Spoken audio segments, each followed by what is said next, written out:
नमस्कार, NMF news देख रहे हैं आप। मैं हूं आपके साथ अभिषेक पुंडी। महाराष्ट्र की राजनीति को अगर देश की सबसे अस्थिर राजनीति कहा जाए तो शायद गलत नहीं होगा, क्योंकि जब साल 2019 में महाराष्ट्र में विधानसभा का चुनाव हुआ था तो खूब उठापटक के बाद महाविकास आघाड़ी ने मिलकर सरकार बनाई थी। लेकिन उससे पहले अजीत पवार भी कुछ घंटों के डिप्टी सीएम बन चुके थे। लेकिन कुछ ही घंटों में वक्त बदल गया, जज्बात बदल गए और सरकार भी बदल गई। लेकिन अजीत पवार का दिल शायद बीजेपी की तरफ ही लगा रहा और अभी कुछ ही महीनों पहले वो बीजेपी में शामिल होकर एक बार फिर से महाराष्ट्र की राजनीति को अस्थिर उन्होंने कर दिया, क्योंकि अजीत पवार ने चाचा शरद पवार के इतिहास के कई पन्ने खोल दिए हैं और साथ ही कई गंभीर आरोप भी लगाए। अजीत पवार जब शिंदे सरकार में शामिल हुए तो उस दौरान क्या हुआ, कैसे हुआ, किसके कहने पर हुआ, और अजीत के शिंदे सरकार में आने के बाद जो शरद पवार से मुलाकात हुई, अजीत पवार ने उनका सच भी मीडिया के सामने रखा। अजीत पवार ने बताया कि शिंदे सरकार में शामिल होने के फैसले में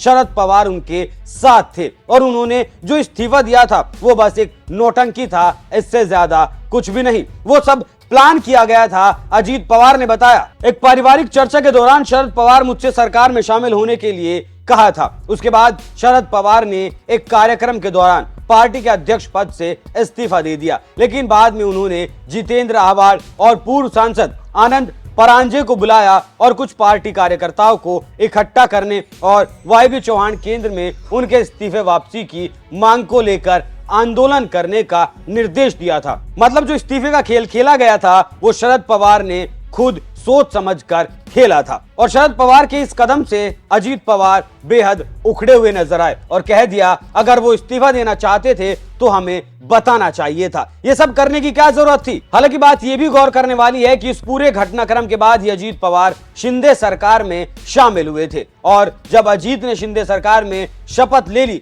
तो शरद पवार ने उन्हें मिलने के लिए बुलाया। अजीत पवार अपने साथ बीजेपी में जाने वाले और नेताओं को भी शरद पवार से मिलने के लिए साथ लेकर गए तो वहां शरद के सहयोगियों ने कहा कि ट्रेन पटरी पर है, तो फिर इस बात की उम्मीद जताई गई कि हो सकता है सब कुछ ठीक हो जाए। यहाँ इस बात पर भी गौर करने की जरूरत है कि यह मुलाकात सरकार में शामिल होने के बाद की गई थी। तो मैंने जो शुरू में कहा था कि महाराष्ट्र की राजनीति देश की सबसे अस्थिर राजनीति में से एक है, तो वो गलत नहीं है। अब सुनिए अजीत पवार ने और क्या कुछ खुलासा किया। जब अजीत बीजेपी की सरकार में शामिल हो गए थे तो उन पर आरोप लगे कि अपने ऊपर चल रहे मुकदमों से छुटकारा पाने के लिए उन्होंने बीजेपी का दामन थामा है, लेकिन अजीत ने इस बात को सिरे से खारिज कर दिया। अजीत ने कहा कि शरद ने जैसा कहा उन्होंने वैसा ही किया और जो विभाग उनके पास है उनमें उनके ऊपर कोई आरोप दर्ज नहीं है। यहाँ अजीत के आरोपों में दम भी नजर आता है, क्योंकि शरद पवार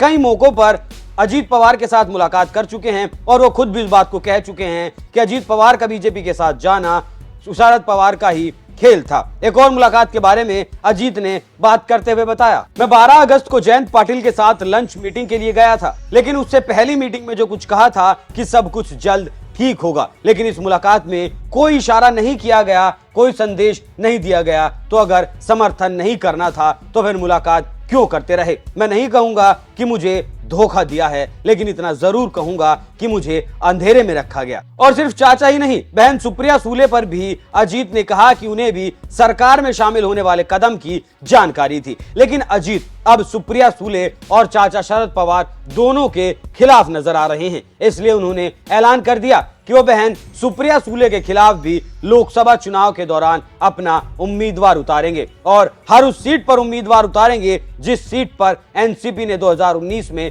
जीत दर्ज की थी। तो यह ऐलान तो शरद पवार की राजनीति के लिए शुभ संकेत नहीं है, क्योंकि अगर ऐसा मान लिया जाए कि एक तरफ एनसीपी अजीत पवार गुट के वोट और दूसरी तरफ बीजेपी के वोट, ये दोनों वोट मिलकर शरद पवार की पार्टी के लिए नेताओं के लिए मुश्किल खड़ी कर सकते हैं, क्योंकि गठबंधन के फलीभूत होने के तो आसार कम ही नजर आते हैं। साथ ही जो खुलासे अजीत पवार ने किए हैं वो इस तरफ भी इशारा करते हैं जैसे शरद पवार ने ही अजीत पवार को कहा था कि सरकार में शामिल हो जाओ, तो क्या शरद पवार भी बीजेपी के साथ आने का मन बना चुके थे, क्योंकि उस वक्त खबरें ऐसी भी आई थी कि शरद पवार को कृषि मंत्री जैसा बड़ा पद दिया जा सकता है, लेकिन वो सिर्फ अटकलें ही रही, अफवाहें रही, उन पर कोई नतीजा, कोई फैसला नहीं आ सका। और अब ऐसा हो सकता है कि कोई बात आखिर में आकर नहीं बनी हूं, तो ये कहना बहुत मुश्किल है कि महाराष्ट्र की राजनीति में कब क्या हो जाए कुछ नहीं कहा जा सकता। लेकिन अजीत पवार ने जो खुलासे किए हैं उस पर आपकी क्या राय है? अपनी राय हमें कमेंट कर जरूर बताएं। नमस्कार।